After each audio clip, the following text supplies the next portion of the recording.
Hai, annyeonghaseyo. Ini hari ketiga kita di Jakarta dan hari ini saya mau sedikit review atau flashback apa yang udah dilewati dari beberapa hari sebelumnya. Yang pertama, di hari pertama itu kita datang dari daerah masing-masing, kemudian kumpul di Jakarta untuk proses pemberkasan awal, apakah itu surat tugas, PPD atau yang lainnya, dan juga berkas-berkas terkait dengan persiapan perjalanan maupun check-in di hotel. Itu hari pertama. Terus yang kedua, kemarin kita full dari pagi, itu full teori. Dalam kelas kita dapat materi-materi yang luar biasa dari narasumber terkait dengan informasi yang pertama seputar perkenalan GCED atau GSET sebutannya, Global Citizenship Education. Jadi bagaimana pendidikan itu adalah kebutuhan atau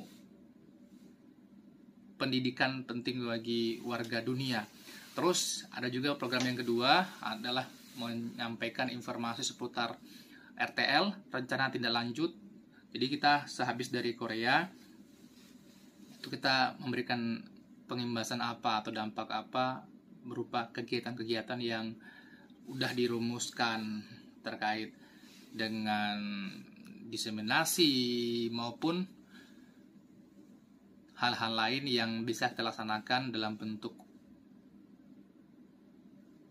penampilan, presentation, webinar, dan juga hal-hal lainnya. Nah, setelah itu di kemarin juga kita juga udah persiapan penampilan cultural performance dengan menyesuaikan lagu, gerakan, blocking, dan juga formasi. Itu sampai jam malam juga ya, tapi nggak terlalu diporsir karena kita udah cukup letih juga ya, sampai jam 10-an, setengah 11 ya dari situ. Dan hari ini saya mau bagi share informasi dan juga mudah-mudahan bisa bermanfaat ya bagi kita yang pengen ke Korea atau the next Korean teacher exchange dari Indonesia yang ingin berangkat ke Korea. Jadi bisa gunakan beberapa informasi ini. Yang pertama adalah kita dapat informasi dari pihak kepanitiaan bahwa nanti itu kita butuh beberapa hal.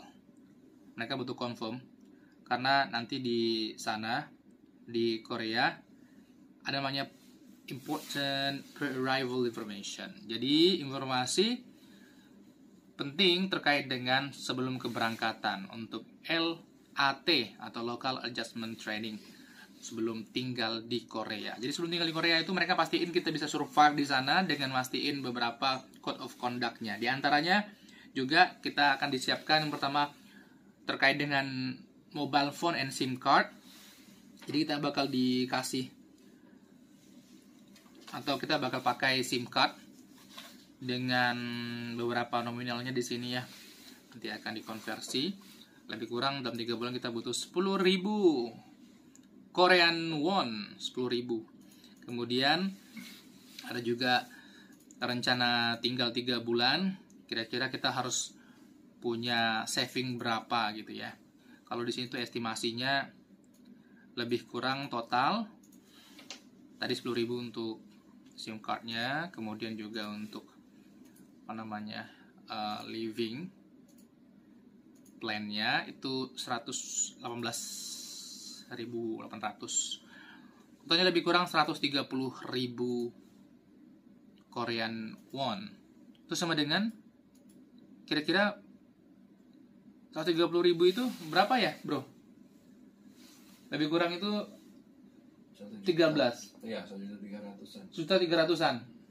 1.300-an ya. Ya 1.500 lah. 1.500 aman. Oh iya. Ini murah ya? Kok murah pula. 1.500 ya di sana. Dan kita itu harus diminta untuk bawa uang cash di sana karena bakal akan dibantu juga oleh panitia. Terus yang kedua untuk living expenses, kita bakal dibuatin tuh akun bank. Kemudian pastiin kita punya atau bawa paspor dan juga kita nggak bisa juga pakai kartu debit atau mobile atau online banking Dan kalaupun memang kita mau narik, itu kita harus ke post office bank in person. Ini kita kesana sendiri, itu orangnya langsung.